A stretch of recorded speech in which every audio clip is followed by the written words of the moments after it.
The Word of God is alive and powerful, sharper than any two-edged sword, piercing even to the dividing asunder of the soul and spirit and of the joints and the marrow, and is a critic of the thoughts and intents of the heart. All Scripture is God-breathed and is profitable for doctrine, for reproof, for correction, for instruction in righteousness, that the man of God might be mature, thoroughly furnished unto all good works. Welcome everyone to our daily Bible study through the YouTube of the Balbido Evangelistic Ministry. Once again, aniyanosab kita. Kining adlaw, salamat sa Diyos sa iyang hatag ka nato kay gayunan sa pagpadayon, sa pagtuon sa iyang pulong. Therefore, want to dayon kita sa paggamit sa principle of 1 John 1:9, the rebound technique, aron kita malimpyuhan sa mga salang aniya sa atong kalag, mga salang nabuhat nato ning adlaw, nga mahimo lamang babag sa atong pagtuon sa pulong sa Dios kun dili nato kini isugid ngadto privately and directly to God the Father. If we confess our sins, God is faithful and just to forgive us our sins and to cleanse us from all unrighteousness. Humani mo buhata ka na ikaw mapunan sa Espiritu Santo, ug andam lang sa ikaw sa assimilate more doctrines from the Word of God. Alang kanimo dili magtotoo ang isyu nga imong giatubang, dili ang pagsugid sa imong mga sala, kun dili ang imong paggamit niya ng imong kabubuton nga hinatag sa Dios kanimo, ipagamit ka na sa Dios either yes or no to God's word. Apan ang pulong sa Dios na kanayon, believe on the Lord Jesus Christ and thou shalt be saved. Acts 16:31. Busa, mag-anpo ta sa karon sa hilom.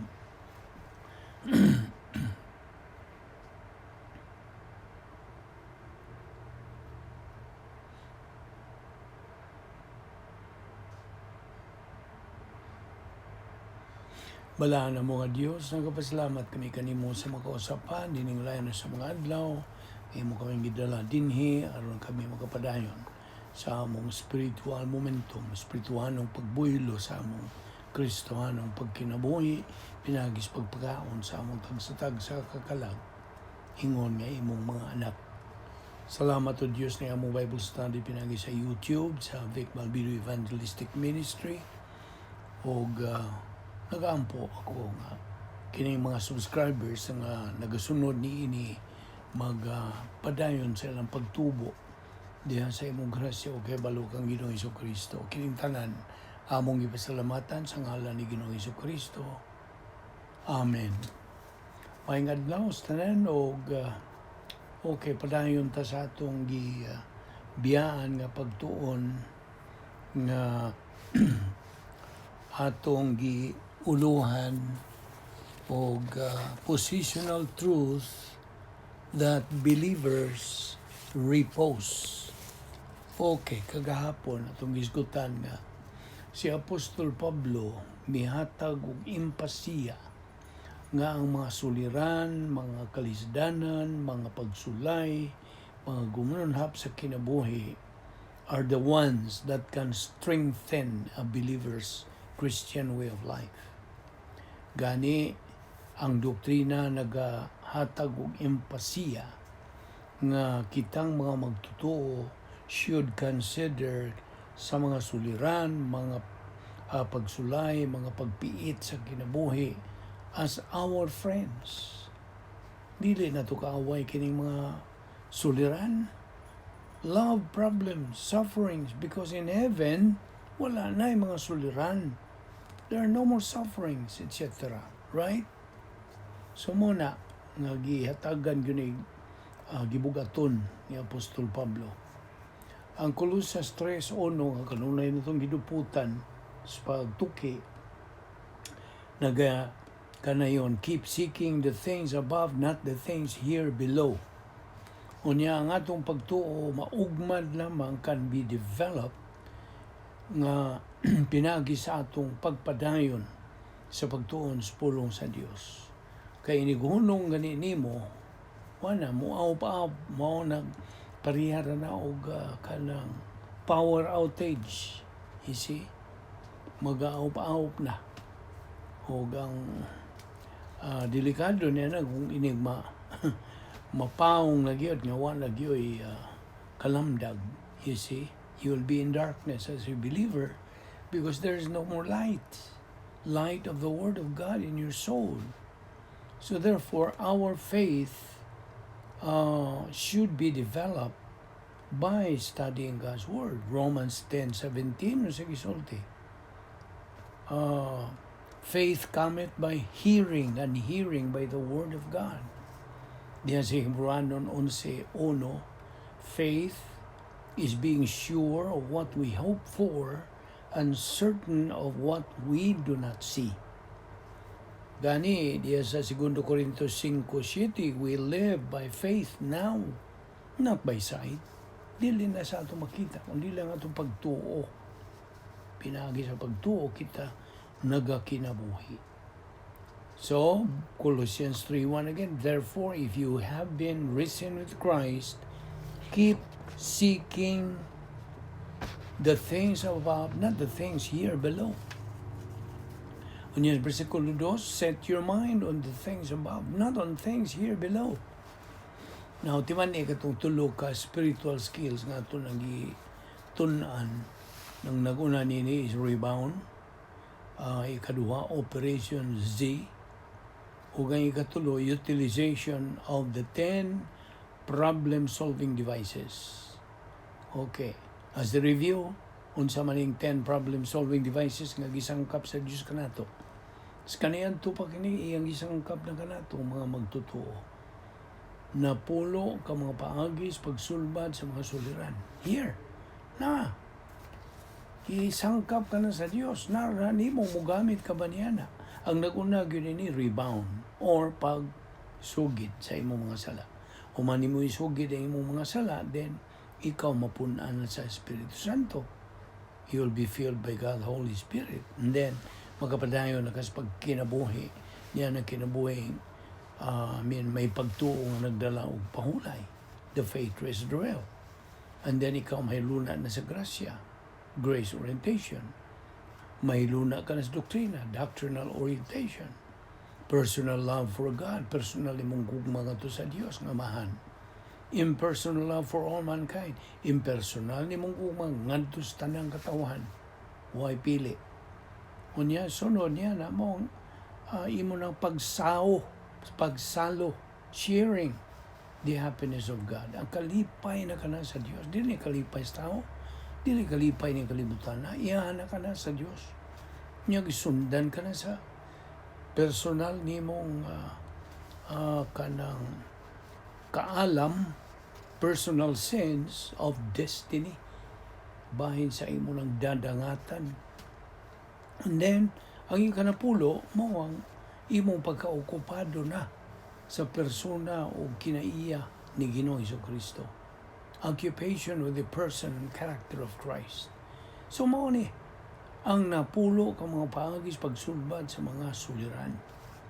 So, akong balikon, number 1, rebound. Number 2, Operation Z. Now, kining Operation Z, this has been kanang taon-taon na itong gisgutan, no? Kining Operation Z, may tungod kinisa na ay mahitungod sa imong magtutuo na. Sugod yan itong higayon. Ngayon mo nadungog may balita sa kaluwasan, kunya mihimo ka og desisyon. Himong gidawat ang maong stimulus gikan sa pulong sa Dios sa imong pagtuo kang Ginoong Jesucristo ug ikaw naluwas. So mao nang nasugod ka na sa imong pag-function ingon nga anak sa Dios diha sulod sa protocol plan of God. Okay, adto ta sa 2 Corinto 4:18. While we look not at the things which are seen, but at the things which are not seen. For the things which are seen are temporal, but the things which are not seen are eternal. Now, again, ayaw kalimot yan itong 2 Corintios 5:7, we live by faith, not by sight. Unya, padayon sa imong pagtuo, pagsalig, pagsandig, ngadto kang Ginoong Jesucristo.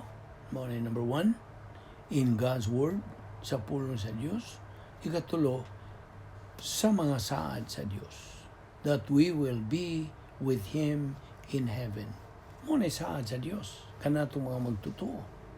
Saad ka na. O kung saad ang Diyos, iya magandang tumanon. Huwag pagkapakyas sa mga saad sa Diyos. Nalang hindi mo mutuo ka ba sa iyang mga saad o dili. It's a matter of choice. Now, nasayod ta nga, every moment of every day, muhimo tag mga desisyon. Gusto? Good and right decisions can only be made sa diha nga ikaw magtutuo, ana magapuyo diha sa sulod, sa dapit nga may gahom sa Dios. Gitawagan sa English og operational divine dynasphere. No, kini kung pulong nga dynasphere, by the way, ako na pong malikon, is a combination of two Greek words, dunamis and sphere. Ang dunamis means power. Sphere means kanang location or place. You see? So, imong tapuon na, it's a place of power. Divine dynasphere. Place of power na iya sa Diyos dili na sa tao o ni Satanas dili. So, ang balikon nga, good and right decisions mahimo lamang sa magtutuo sa diyang anasya sa sulod sa maong dapit nga may gahom sa Dios. I hope na sabtan nimo na. Now, balik ta mahitungod sa pagtuo. Faith. Faith is learning in the Word of God and growing with it and reaching spiritual maturity. This is the process kini nga itong gihimo adlaw-adlaw din sa ministry. Na ni mo lagi kumupahimulos ka ba niya na o dili? You see? It's a matter of choice. Man is always a product of his decision. Unsay decision ni mo kanang palayon ka ba sa pagtuon ni o dili? Narna ni mo. Isiwa may pugsanay kini. God respects the decision of our volition. But, naibat, bantay kay kita nagaantubang kanunay sa law of volitional responsibility. Meaning, kitara gyud ang manubag sa tanan natong gihimong desisyon. So, kini itong gibuhat is the process of growing in the Word of God and reaching spiritual maturity. Now, paminaw, dili pud ta makakabuot sa atong spiritual maturity goal kung dili na ma-metabolize ang pulong sa Diyos ng atong gitunan, nakatunan. Unya, ang pag-metabolize niini, ang yawi niini, mao imong pagtuo, paghagop niini, imong kanang dawaton kini, o imo na gyud nang i-absorb diya sa imong kalag, so that it becomes part and parcel sa imong galamhan. Mao kana ang process nga imong makabot na unya ang espirituanong pagamtong nga di na kanay katakos sa pagkinabuhi. Now, the validity of faith depends on the object of that faith. Kinsa man ang object? Sa Ginoong Jesucristo. Now, ato lang ning i-review hatag nimo, no? Kini bang acronym? Of course, this is very common na sa mga evangelical churches, mga evangelical groups nga kining meaning nining acronym nga BIBLE, Basic Instructions Before Leaving Earth. Common naman na kayo. Aniya ang paghubad sa acronym nga GRACE, ang grasya. Okay. I don't know if you have heard this, but mao kini ang define sa usa nato kahigalang pastor nga nagkanayon nga grace, G, God's gift to me. R, received by faith. A, available to everyone. C, comes through Christ. E, extended for all eternity. Sa akong malingon, God's gift to me, received by faith, available to everyone, comes through Christ, extended for all eternity. Now, ayaw kalimot na niya itong 2 Corintios 5:7. God's word says, we live by faith, not by sight. Now, seeing things which cannot be seen, rather than seeing things that can be seen, this is, giingon na sa in English, oxymoron. Siyempre pa sa mutong oxymoron. Meaning, comparing two different things. See? Now, ang pulong sa Diyos should be the believer's number one priority. Supposed to be. A believer's thinking is Christ's thinking. Or Christ's thinking is the believer's thinking. 1 Corinthians 2:16. Just imagine, ang pangunahuna ni Ginoong Jesucristo, mahimo na nga imong pangunahuna. A believer's thinking is organized around God's Word. Now, samtang buhi ka pa, nagaginhawa ka pa, nagapitok-pitok pa ng imong mata. Okay? Don't ever forget nga matag adlaw sa imong kinabuhi is a rare opportunity for you to grow in grace and in the knowledge of our Lord and Savior Jesus Christ. Oportunidad kini. 2 Peter 3:18. Pangutana. Batay ha, pangutan unta ka. What are these things that are above? Well, kapila na lang ito ni pangutana nimo. Kanuna yun, ganito pangutana. What are these things that are above? Nagisgutan ni maong kanang bersikulo. Tubag? Of course, things that involve our spiritual life. The spiritual life, pinagi sa pulong sa Diyos. And then, let Bible doctrine circulate in the stream of our consciousness. Patuyok-tuyok ko na sa atong panimuot. O bunya, ang atong paggamit sa napulo ka mga paagis, pagsulbad sa mga suliran.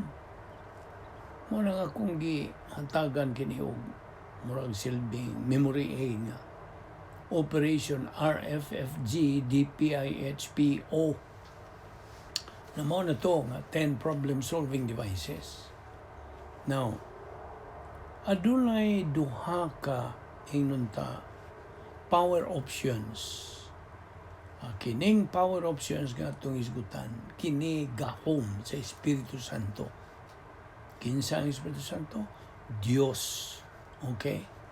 Diyos kining gahuma. Diyos nun kining gahuma. Ang naguna nini, ang imong pagpapuno sa Espiritu Santo. The filling of the Holy Spirit. O ang ikaduha, ang imong kanang galing. Kay kini man ang binisayan akong gihubad kining metabolization. Metabolism. Galingon ba? Para sama lang una gitande na to sa pagkaon nato. Unsa atong gikaon, musod sa atong estomago, hagbong ka na sa atong tiyan o magaling ka na. O kay gibuhat. Grasya ka na nga nahitabo nga pag hagbong lagi sa imong gikaon sa buto, karne baron, isda baron, utan baron, hagbong sa imong tiyan, then dili na imong lihok na sa Dios sa pag-metabolize, sa paggaling ni anak nga kung magaling na ka na, di na ka makita sa utan, karne, isda, o sa imong ikaon diha, kay gigaling o mahimo ng metabolized food o mo adto na naglaing mga silda sa imong lawas. Sabot? So mo na metabolization of Bible doctrine. So, na kay kusog. once Bible doctrine is metabolized, and you allow the Bible doctrine that you learn to circulate in the stream of your consciousness. Now, ang napulo ng mga paagi sa pagsulbad sa mga suliran, okay, the 10 problem-solving devices solve all problems in the life of a believer. Naibaw ka ba na? So if that's the case, nga no man, nga di man maluna ang mga magtotoo, they become hysterical, they become jittery, they become panicky when they face problems in life. When God offers these 10 problem-solving devices. Nga naman. Answer, only because they are negative. Naman sila gana. Negatibo man sila ang ilang attitude ngadto sa pulo sa Dios. They are negative to learn it. That includes the basic, elementary, and advanced doctrines. Wa nila tagda. Wa sila kainit, wa sila gugma, wa kanang panumbaling. So, kung pangutanon sila, mutambong ba mo ba? Di ko ano. Ako'y panahon na busy ko kayo. Mo gini, sagad nila ikabalibat. Busy ko kayo. Tuwa po kayo akong giatiman, may tungod sa akong negosyo. Tuwa pa akong kanang overtime, trabaho, all of those. So, mao ka lang ilang mga balibad. That means, they're negative. So, wa sila'y kanang kapuno sa Espiritu Santo. Sila mga magtotoo, I'm talking about believers. Wa sila'y pagpapuno sa Espiritu Santo. Wa na sila'y personal love for God the Father. Tapaw na lang, it's lip service, tanan. Niya, wala sila yung personal love for all mankind. Now, timan ikining prinsipyo. The more doctrine we acquire, the more we can love God. The more we can come to love God. Gusto? So, kung magkaanap kada ng doktrina, ni mo nga na si mo kalag din, musamot ang imong gugma nga to sa Dios. A believer has to have the mind of Christ. 1 Corinthians 2:16, learning doctrine is equivalent to thinking doctrine. The more Bible doctrine in our mentality of the soul, the more we can have capacity for life, capacity for blessings, capacity to glorify God. I hope nasabtan mo na. Now, unsa may mo ikasulti sa ka magtutuo nga wala magtagad sa kanang pagmitabulay sa pulong sa Dios sa iyang kinabuhi. Unsa may mitabo? Well, a tree is known by its fruit. Gusto? The saying goes. Ano masayirig unsang matang sa kahoy siya? He is only a product of his decision. The Bible says in Romans 8:5, for those who are living according to their flesh do mind the things of the flesh, but they that are after the Spirit, the things of the Spirit. Now, kidding flesh, according to the flesh, mao ni karnal nga mga magtotoo. Sayod na ka, sabot sa karnal. Ang magtotoo nga, way pulong sa Diyos, nagpataka na lang siya pagpakasala, naglunang sa mga sala. He is fleshly, unod nun, carnal. Now, get this. Carnality and spirituality are mutually exclusive.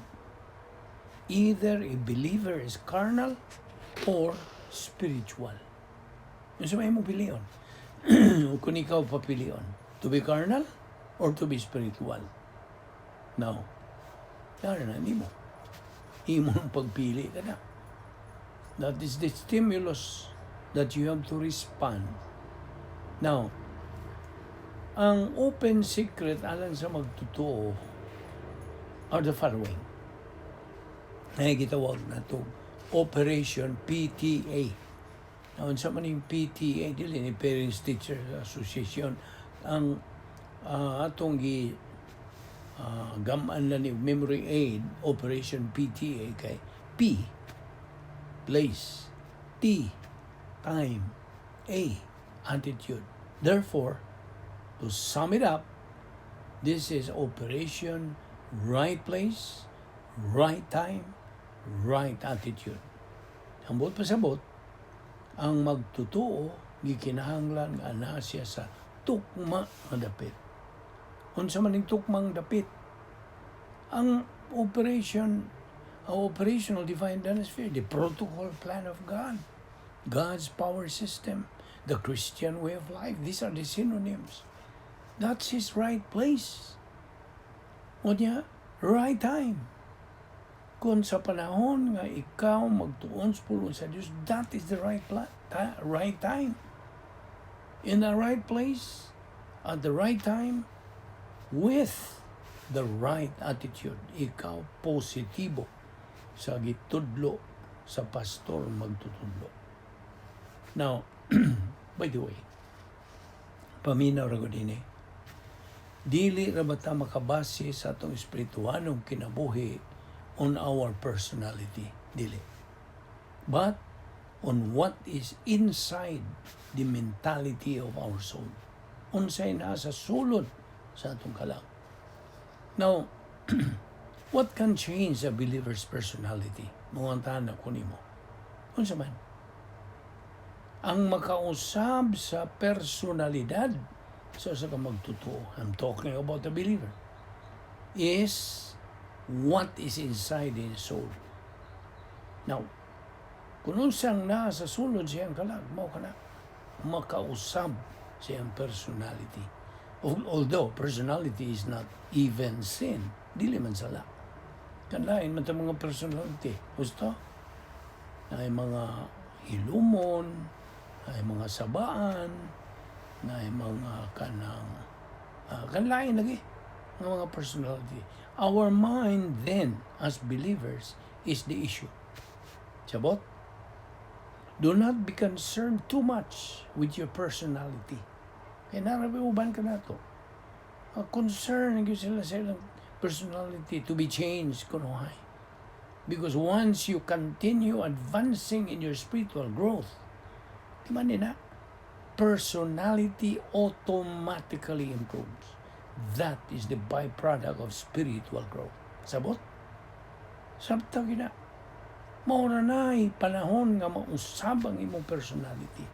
Automatic na na. Byproduct ka na, resulta ka na sa imong pagtubo nga spirituanon.